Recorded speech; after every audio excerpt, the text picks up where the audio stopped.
Assalamualaikum warahmatullahi wabarakatuh. Milenial yang berbahagia, dimanapun Anda berada, Alhamdulillah pada hari ini kita berjumpa lagi dalam mata pelajaran pendidikan agama Islam bersama saya Furqan Burhanuddin. Pada kesempatan kali ini kita akan mempelajari sebuah tema berkaitan tentang mawaris. Ya, mawaris bukan marawis. Marawis itu alat musik ting dang dang dan tumpak tumpak tumpak kenicis kenicis. Tapi bukan itu yang akan kita bahas hari ini. Yang kita bahas adalah materi tentang mawaris. Mawaris adalah ilmu yang mempelajari tentang perpindahan kepemilikan sebuah barang yang ditinggalkan oleh seseorang yang sudah wafat yang dialihkan kepada keluarga terdekat. Hukum mempelajari mawaris adalah fardu kifayah. Artinya Anda dan kita semua, salah satu di antara kita wajib untuk mempelajarinya. Kenapa kita harus belajar mawaris? Karena kita agar mampu bisa membagikan harta-harta peninggalan tersebut sesuai dengan ketentuan dan setiap hak-hak ahli waris bisa tertunaikan. Adapun tujuan dari belajar mawaris yang pertama adalah untuk melaksanakan pembagian harta warisan kepada ahli waris yang berhak menerimanya sesuai dengan ketentuan syariat Islam. Yang kedua, untuk mengetahui secara jelas siapa saja sih yang berhak menerima barang peninggalan tersebut. Dan yang ketiga adalah untuk menentukan pembagian harta waris secara adil dan benar. Apa sih landasan hukum kita untuk memulai atau mengamalkan mawaris ini? Yang pertama adalah sumber hukum dalam Al-Quran, tertulis dalam surah An-Nisa ayat 7, ayat 11, ayat 12. Selanjutnya dalam hadis Bukhari dan Muslim. Dan semua itu adalah ketentuan-ketentuan bagaimana tata cara untuk membagikan waris. Pentingnya ilmu waris adalah agar harta dapat diberikan kepada orang-orang yang berhak menerimanya dan mencegah perselisihan. Selanjutnya, agar tidak ada salah satu pihak atau banyak pihak yang dirugikan. Pada pekan sebelumnya Anda sudah pelajari ternyata banyak juga permasalahan-permasalahan yang timbul karena ketidakadilan dalam membagikan waris. Maka Islam memberikan salah satu solusi yang sangat konkret dalam pembagian waris ini. Selanjutnya, apa sih sebab-sebab seseorang dapat mendapatkan warisan? Yang pertama adalah karena keturunan, pertalian darah. Seorang anak bisa mendapatkan warisan dari ayahnya. Kenapa? Karena ada hubungan darah. Seorang ayah bisa mendapatkan warisan dari anaknya karena ada pertalian darah. Yang kedua adalah karena perkawinan. Jika seorang laki-laki muslim meninggal dan ia memiliki seorang istri, maka istrinya mendapatkan warisan atas sebab perkawinan. Dan yang ketiga adalah atas dasar wala atau karena ia pernah memerdekakan seorang budak dan budak tersebut wafat, dia memiliki harta, maka harta tersebut dapat kembali kepada si pemilik budak tersebut. Namun ada kalanya ketika kita menjadi bagian keluarga atau anak, istri dan lain sebagainya, tapi tidak mendapatkan hak waris tersebut. Yang pertama karena bisa jadi kita atau seseorang membunuh orang tuanya, maka orang tersebut tidak mendapatkan waris. Jadi yang pertama adalah karena dasar pembunuhan. Yang kedua apabila ahli warisnya tersebut murtad atau keluar dari agama Islam. Dan yang ketiga adalah berlainan agama. Ketika seseorang muslim meninggal dunia, dia memiliki harta sedangkan anaknya, keponakannya atau orang tuanya non muslim, maka tidak berhak mendapatkan warisan. Selanjutnya, sebelum harta yang dimiliki tersebut dibagikan kepada ahli waris, ada beberapa hal yang perlu diperhatikan dan diprioritaskan. Yang pertama adalah biaya penguburan jenazah harus diambil dari harta peninggalan jenazah sebelum dibagikan warisannya. Yang kedua adalah harus membayar terlebih dahulu hutang jika jenazah tersebut memiliki hutang. Yang ketiga adalah menunaikan terlebih dahulu wasiat. Wasiat adalah pesan terakhir dari jenazah. Nah, kalau misalkan bapak meninggal, tanah yang di depan pom bensin jangan dijual. Kenapa Pak?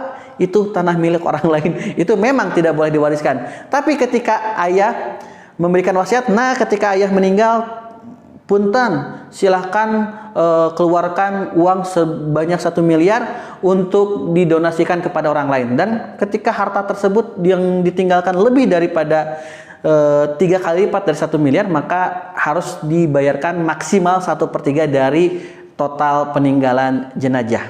Selanjutnya harus dikeluarkan terlebih dahulu zakatnya. Lantas siapa saja orang-orang yang berhak menerima warisan tersebut? Yakni ada 25 kategori yang berhak menerima zakat. Tapi setidaknya ada orang-orang terdekat yang pasti akan mendapatkan warisan. Yang pertama adalah ayah, ibu, suami, istri, dan anak. Ketika 5 aspek tersebut masih hidup, dijumpai dalam keadaan hidup, maka orang tersebut pasti akan mendapatkan bagiannya dengan jumlah-jumlah yang telah ditentukan dalam agama. Contoh, seorang ayah bisa mendapatkan bagian 1/3, bisa juga 1/6. Seorang ibu bisa mendapatkan 1/3 dari harta tersebut, bisa juga 1/6. Seorang istri bisa mendapatkan harta peninggalan 1/4 jika tidak memiliki anak, tapi jika memiliki anak mendapatkan 1/8 dari bagiannya. Seorang anak perempuan mendapatkan 1/3 dari total warisan, dan seorang anak laki-laki mendapatkan sebagai asobah atau mendapatkan sisa dari total perhitungan. Lantas berapa sih besaran-besaran yang akan didapatkan oleh seseorang atau ahli waris ketika ditinggalkan oleh orang tuanya? Besarannya itu beraneka ragam, bisa 1/2, bisa 1/4, bisa 1/8, bisa 2/3, sesuai dengan jumlah ahli warisnya. Yang pertama adalah hal-hal tersebut disebut dengan zawil furud. Ada juga yang bertindak atau mendapatkan bagian sebagai asobah. Asobah adalah sisa dari total perhitungan dari zawil furud. Asobah pun terbagi menjadi 3. Yang pertama adalah asobah binafsi. Seorang laki-laki akan mendapatkan sisa bagian dari perhitungan. Contoh, ketika ada seorang ayah meninggal dunia, sedangkan yang ditinggalkannya hanya ada seorang ibu dan seorang anak laki-laki, maka ibu tersebut akan mendapatkan 1/8 dari harta, sedangkan sisanya akan jatuh kepada anak laki-laki tersebut. Itu adalah asobah. Selanjutnya ada asobah bil ghair. Contohnya adalah seorang anak perempuan, kalau dia anak tunggal, dia akan mendapatkan 1/3 dari harta peninggalan. Tapi ketika dalam keluarga tersebut terdiri dari 1 orang anak perempuan dan 1 orang anak laki-laki, maka kedua-duanya menjadi asobah dengan perhitungan laki-laki mendapatkan 2 bagian dan perempuan mendapatkan 1 bagian. Anda yang dirahmati, untuk selanjutnya kita akan bahas dari kasus-kasus yang terjadi, bagaimana sih cara menghitung warisan. Dan kita tidak akan bicara detail, kita hanya berbicara kasus-kasus yang dekat dengan kita, seperti kasusnya peninggalan orang tua kepada anaknya dan kepada orang tuanya. Baik, mari kita amati soal berikut ini. Aminah meninggal dunia, hartanya 15 juta. Ahli waris yaitu suami, ibu, dan bapak. Berapakah bagian masing-masing yang akan didapat? Jawabannya adalah suami mendapatkan setengah. Kenapa? Karena tidak memiliki anak. Jika memiliki anak berarti menjadi 1/4. Maka suami karena tidak memiliki anak mendapatkan setengah dikali 15 juta.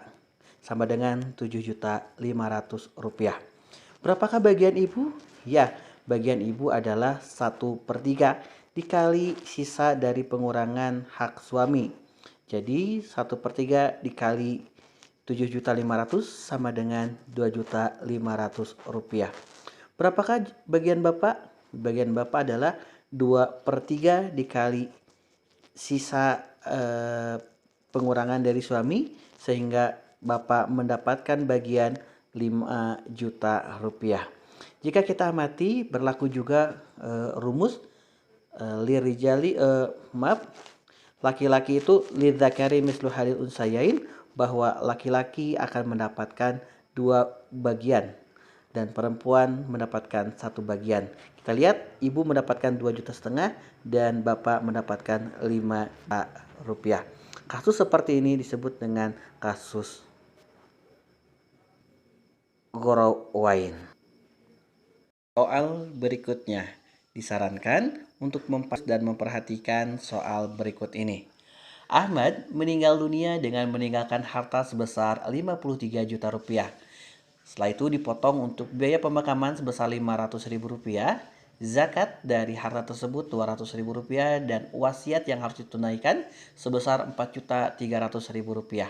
Adapun ahli waris yang ditinggalkan, yang pertama istri, ibu, satu orang anak perempuan, seorang cucu perempuan, dan saudara laki-laki sekandung.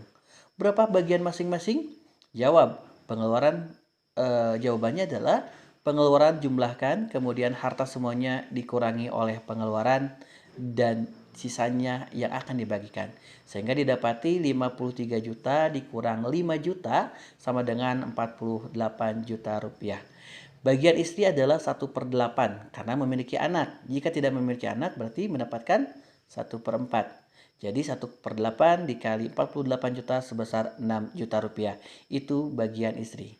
Untuk ibu mendapatkan bagian 1/6 dikali 48 juta sebesar 8 juta rupiah. Untuk anak perempuan mendapatkan bagian, karena tidak ada anak laki-laki, mendapatkan bagian 1/2 dikali 48 juta sebesar 24 juta. Dan cucu perempuan mendapatkan bagian 1/6 dikali 48 juta sehingga didapatkan 8 juta rupiah. Adapun saudara kandung laki-laki, baik itu kakak atau adik, akan mendapatkan asobah, sisa dari perkalian sebelumnya. Jika dikalkulasikan, bagian istri, ibu, anak perempuan, dan cucu sebesar 46 juta. Sedangkan sisa harta ada 48 juta.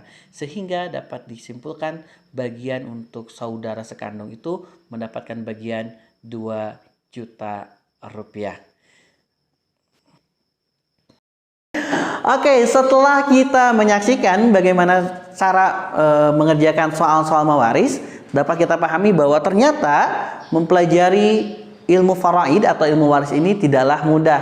Kita perlu proses yang panjang, sehingga pada pertemuan ini harapannya adalah setidaknya ketika ada anggota keluarga kita yang terdekat wafat, kita bisa menjadi bagian dari solusi pembagian waris tersebut.